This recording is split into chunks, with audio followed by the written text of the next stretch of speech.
आजच डाउनलोड करा आणि तुमच्या आवडत्या मालिकांचा आनंद लुटा। आज आपली इम्पॉर्टंट मीटिंग आहे। विश्वा देशमुख कुठे आहेत? नाही, वाजलेत किती? विश्वा देशमुख अजूनही ऑफिसला आलेला नाहीये। तो हे विसरतोय का की आपल्या कंपनीमध्ये तो एका प्रोजेक्टवर पार्टनर आहे, इंटर्न नाही? त्याला या गोष्टीची जराही जाणीव नाहीये। सर, मी तुम्हाला सांगते, मिस्टर विश्वा देशमुखचं हे अनप्रोफेशनल बिहेवियर मी अजिबात खपवून घेणार नाहीये।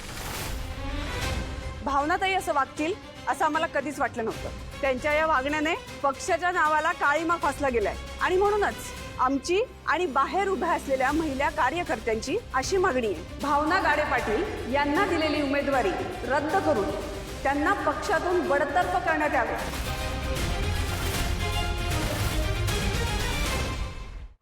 भावना, ऐक ना, जर मनात भीती असेल तर चेहऱ्यावर हसू येऊ शकतं नाही।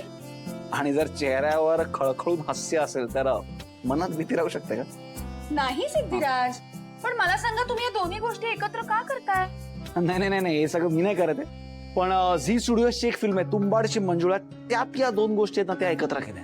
आणि तुला माहितीये का की त्यात कोण कोण कलाकार आहेत? म्हणजे जितेंद्र जोशी, मकरंद अनासपुरे, ओम भूतकर, उषा नाडकर्णी, सई तामणकर आणि अजून असे बरेच महान कलाकार। अरे वा, मग हास्य आणि भीती या दोन्ही गोष्टींचा अनोखा संगम बघायला नक्की या नवीन चित्रपटात, म्हणजेच तुंबाडची मंजुळा या चित्रपटात येत्या 5 जून पासून तुमच्या जवळच्या चित्रपटगृहात।